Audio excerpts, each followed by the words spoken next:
अस्सलाम वालेकुम नाज़रीन, मैं हूं आपका मेज़बान Mohammad Aurangzeb. Jammu Kashmir TV New York America से आपसे मुखातब हूं।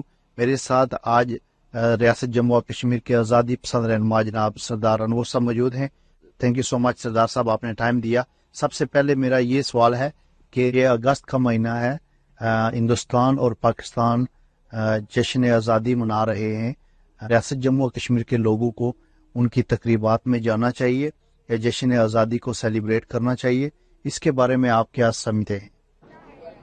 सबसे पहली तो बात यह है कि आपका बहुत शुक्रिया, आपने इस मसरूफ़ नशीनी वक्त दौर में अमेरिका की मसरूफ़ ज़िंदगी में हमेशा कश्मीर काज को और कश्मीर की रवायात को, कश्मीर की इवेंट्स को कवर करते हैं। सबसे पहली तो बात यह है कि 1947 में सेकेंड वर्ल्ड वॉर के बाद साम्राज्य ने बड़े सगीर को तकसीम किया और उससे दो साम्राज्य रियासतों का जन्म हुआ, भारत और पाकिस्तान। 1947 से लेकर इस वक्त तक भारत और पाकिस्तान के हुक्मरान तो आज़ाद है, लेकिन दोनों की आवाम गुलाम है।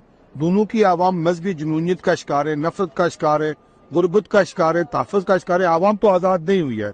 मुझे नहीं पता कि वो किस चीज़ की आज़ादी बना रहे हैं, और हमारी ये ख्वाहिश ये है कि भारत और पाकिस्तान के करोड़ों इंसान आज़ाद हों, गुर्बत से, जालस से, अफलास से, नफरत से, दहशत गर्दी से।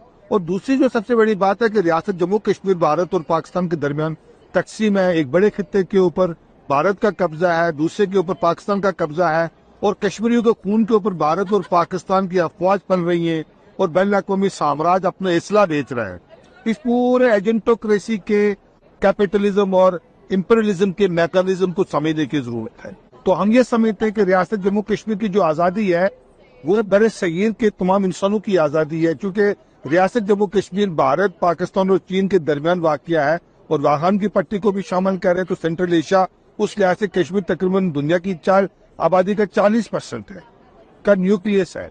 तो अगर कश्मीर आज़ाद होगा तो वो जो बजट भारत और पाकिस्तान की अफवाज बम्बू पे, मिसाइलों पे खर्च कर रही है, वो बजट उनको अपनी आवाम की गुर्बत को, जालत को, नफरतों के ऊपर, तालीम के ऊपर खर्च करना चाहिए। लेकिन आज के नौजवान जो आज़ादी मनाते हैं वो पाकिस्तान की तरफ से या इंडिया, उनके लिए क्या इसमें पार्टिसिपेशन करनी चाहिए? देखिए, पहली तो बात यह कि जिन लोगों ने दुनिया की सबसे बड़ी झूठी किताब मुताला पाकिस्तान पढ़ी है, जिसमें तारीख का मसख करके पेश किया गया है, और दुनिया के सबसे बड़ा जो पाकिस्तान के अंदर जो दूसरा बड़ा नुकसान है कि उन्होंने फिरका परस्तियत को जन्म दिया, और दरसों के अंदर से शिया, सुन्नी, वाबी और आप कह सकते मजहबी इंतपसंद पैदा हो रहे, जिससे वहाँ इंसान इंसानों का दुश्मन है। एक तो यह है कि इस चीज के ऊपर भी सोचने की जरूरत है, और नौजवानों को तारीख की तहकीक करनी चाहिए। हम आज़ादियों के खिलाफ नहीं है, लेकिन आज़ादी क्या है उसका मफहूम भी समझना चाहिए। आज वहाँ आप कहते हैं आज़ाद है, वहाँ पाकिस्तान दुनिया का वाहिद मुल्क है जहाँ बंदा सच बोल नहीं सकता, सच लिख नहीं सकता, सोचों पे पाबंदी, बोलने पे पाबंदी, लिखने पे पाबंदी। वहाँ जो कैंगरो कोर्ट्स है, वहाँ जो पाकिस्तान का तो बेसिकली हुकूमत वो जीम के गिर्द घूमता है। जीम जनरल, जीम जजेस, जीम जागीरदार, जीम जर्नलिस्ट, जीम जालत और जीम जात। पाकिस्तान की पूरी सियासत जीम के गिर्द घूमती है, तो वहाँ कौन सी आज़ादी है?